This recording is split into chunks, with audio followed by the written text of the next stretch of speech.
Okay, here we go. Here we are again under the van. I know I said I wasn't gonna use like power tools, but I have to speed up the process.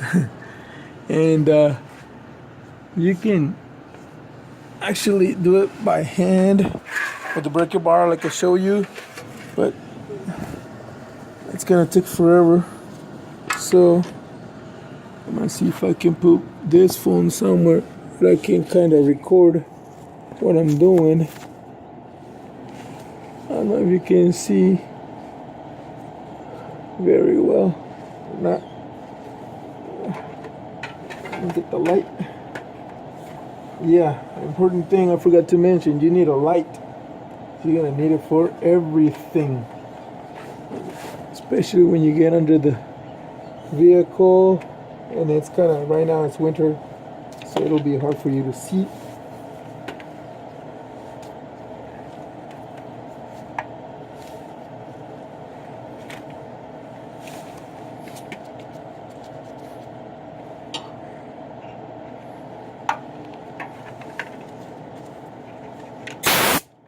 There we go.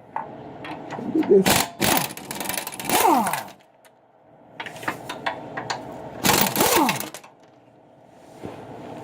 Okay.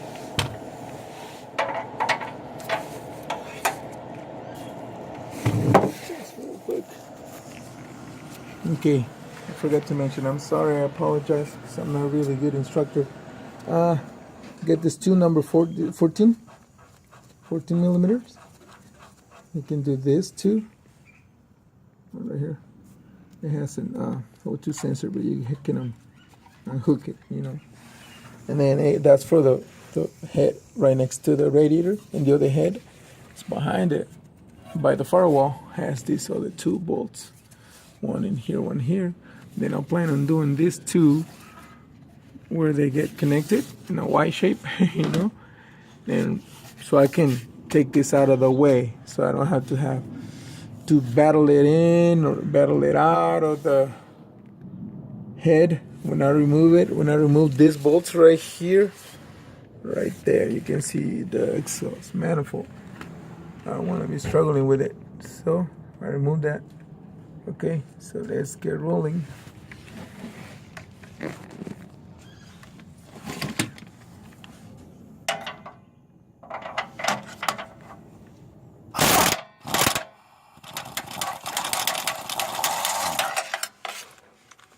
I gotta do it slow. I don't want this thing to shoot something on my face.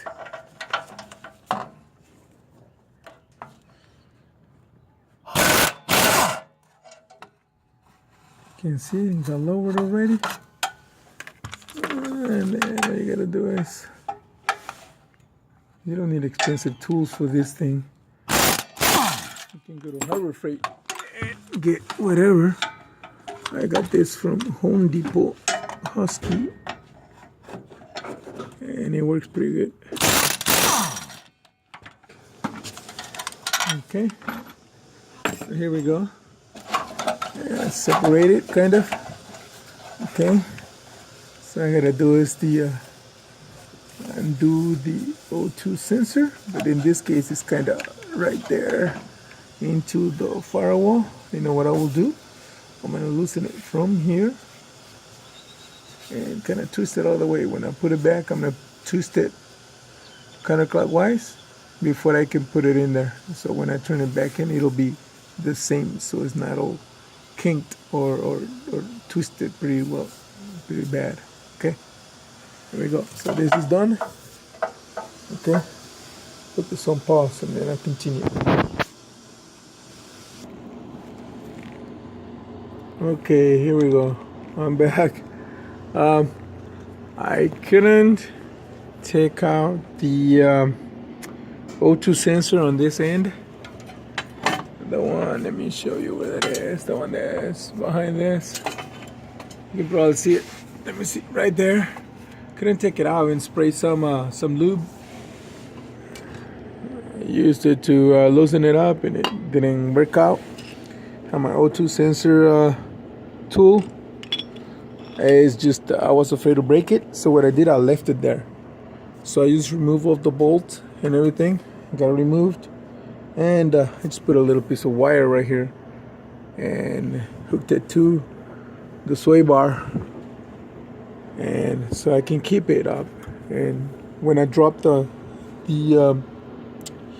van, I'm gonna make sure that this is out of the way so I don't hurt the other O2 sensor when I do that. Okay, so in the process, while I'm here, since I'm here, I might as well take out this manifold, and it has this little bolt right here. It has one. All you gotta do is I use my hands as eyes, so I put my hand in there and I touch. There is one more, and then there should be another one on this side. It has three that hold the shield, so you gotta remove the shield before we get to these bolts, this and this. And when you take them out, try to detorque them. If you don't know how to do that, think of it as a spiral. Start from the outside in, but on this, like, even if this is not really, some people wouldn't consider it important, but it's a good practice to do half a turn, half a turn, half a turn on this one, half a turn on the other one, half a turn here, half a turn there, and then losing it all completely, so that way it doesn't get warped. And sometimes things like this happen, and it's hard to see with the naked eye, okay, but it's there. And then there's leaks and stuff, especially on the intake manifold if it is aluminum. Okay, so you gotta be careful. And if you practice it here, then that means when it's really important in other parts, areas, that you're already used to it, to that good practice, okay? And since it's your personal vehicle, you don't wanna mess it up, all right? Because I've seen mechanics, they start here, oh, and like even the tire shops, they don't do the crisscross pattern on the tires. They go boop, boop, boop, boop, boop, all the way around in circles with the impact, and they don't even measure the torque specs or anything, and that hurts the wheel, the rotors on the Toyotas, especially Tundras, man. That's why I don't like Toyotas. I'm a Ford guy. But anyways, okay, so let's remove those, and you can use a little wrench, or you can use a ratchet. I'll show you what I use. My little friend, little stubby one, or I was checking to see if this fits on the back. Since use your imagination when you do it, kind of touch and feel, see how the contour of the stuff, and you will determine whether you can fit a actual ratchet or a wrench, deep socket, short socket, whichever you prefer, as long as it goes in there. Okay, it's kind of loose, but it's not all the way.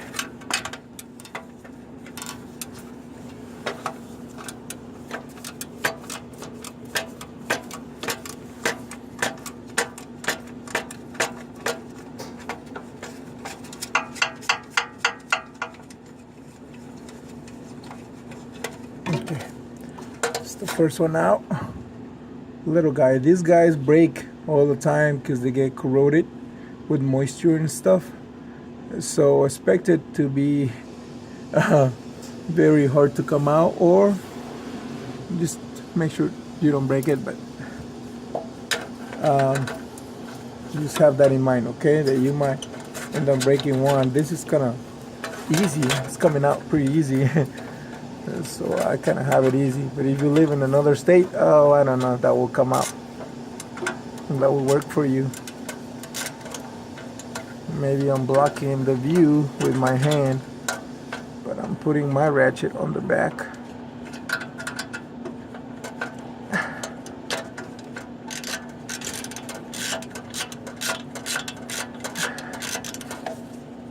Let me see. I can take them out by hand. Now that is loose. There we go. I'm kind of doing this instead of just doing it and showing you when it's off, so you have an idea of how much people struggle sometimes with it. And some mechanics make it look so simple, but you don't know the behind scenes story. Anyways, that's out. Now we gotta figure out how to take this out. They're 14 millimeters. And what I have to do is the clearance that I have on each side. And if you have a mirror, you can use a mirror to check out any areas that you might need. Like right here, I can see this is pretty cool. I can put a deep socket in it and even a little short extension. This side too, and this side too. So I have pretty good clearance so far. So then after this, I gotta loosen them up almost all the way out, and then I can probably just leave one there, kind of almost before I get to the end, and then undo this. I have another bolt right here that has a little bitty bracket that keeps it from shaking and loosening it up, and so it doesn't damage the gasket on these Toyotas. So this will be the thing that we gotta be removing, the catalytic converter. Okay. And what else? That's pretty much it right now. Let me go get my tool and we continue. Okay, here we go. I'm using this little VD extension right here, 14mm socket, swivel head, wrench. I already kind of did the detorquing because I needed two hands kind of for leverage. Okay, so I gotta do is remove this. I know it seems like it's taking forever, right? I don't have a editing software, so I'll probably do a bunch of little part 1, part 2, part 3, part 14, you know. But anyways, I'm just doing this so that anybody at home can do this. I'm trying not to use my air ratchet on this one so that you guys see me. This is the first sienna I'm doing actually, so it's not like I was like, oh okay, it takes me this long and I know it's got this and that and whatever bracket. No, all I know, the imports normally take metric size sockets and wrenches and stuff, you know.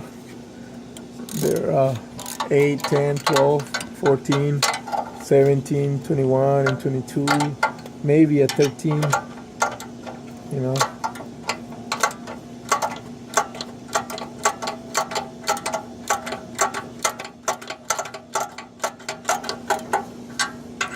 Everything should come out pretty soon. Get all loose. Move my hand. I'm using gloves. I love these gloves because these gloves can handle. I'm not getting paid by any company or anything. Anyways, I wish I did. I'm using these gloves. These are Dura something HD. I got it from the dealer warehouse close to my house. This place is really cool. I get them at the warehouse, and I got them cheaper anyways than the regular store. I tried the Dragon gloves. I tried the Diamond Grip, the one the Eric the car guy uses. They're pretty good gloves. They just don't handle the chemical. This one handles gasoline. You can stick your hand and wash something in it, in the gas, and it still handle. It's not unbreakable. It just handles better. Brake cleaner and other chemicals, you know. So just so you have an idea what gloves you should spend your money on. I am the person that is in the search for the best of what you have, or if I can have the best, I'll do the best of what I have, you know. So I tried Raven gloves, I tried Blue Lightning gloves, I tried the orange something that they sell at AutoZone. I go to AutoZone more than I go to O'Reilly's, you know. I grew up that way. But anyways, just giving you tips on. I go to Harbor Freight. I'm a Craftsman guy. I'm not a Snap-on guy. I use the Snap-on and Matco. If I was to spend my money on expensive stuff, I wouldn't spend it on a lot of Snap-on tools. No way. You know, Craftsman does, you know, handles. To me, that's what I use a lot, and I put a beading. I have snap on, and I rarely use the ratchet, you know. Maybe that's why they last forever. But as you can see, this is a Pittsburgh, and it handles the beading. And I use it every day, and I beat the heck out of them. Okay. All right. So here we go. Oh, excuse the light on top. We got that loose. So this is pretty much loose from the head. Can you hear that? Okay. Right now, all I gotta do is this bolt and the one on top. Or I can even just do one and remove it. I don't have to take it out completely. All I wanna do is disconnect it. Remember what I said, disconnect anything from the head. Remove anything that is attached to the head. And then we remove the head from the block, okay? So, and this process is kind of, most people don't wanna deal with it, you know, with their own cars, but nowadays, you know, holidays and all that, and they want to spend money on a new car, on a new something, a new toy, and they want to save some money on the labor for their own vehicle. This is a good way to watch a video or somebody else doing it for you. And I remember when I went to school, you know, you gotta pay. You gotta pay in college or whatever. No, there was no YouTube back then, okay? So anyways, I wanna explain some of the things that I can to you and say that you can benefit from it, you know? And this is my first sienna, like I said, so bear with me. So there it is. Got loose, it came off because I'm holding the phone with the other one, with the other hand. But anyways, now I gotta show you the final product. Ta-da! There it is, disconnected from the head. Okay. So all we gotta do is, sometimes these things will get these studs on the exhaust. They get so corroded that it comes out broken, but it doesn't come out, but it breaks. So good thing on this one, I think it's like that. I had that happen before in different vehicles. Alright, so as you can see, there is another bolt with the bracket that goes to the manifold. Yeah, the intake to the plenum. And I think this holds the throttle body on that side, I'm not sure. Don't remember, like I said. And then this one too. You can see the bolt right there. That one on the black piece of bracket that goes up. There's several little bolts right there, like 3, 5. We're gonna remove them, okay?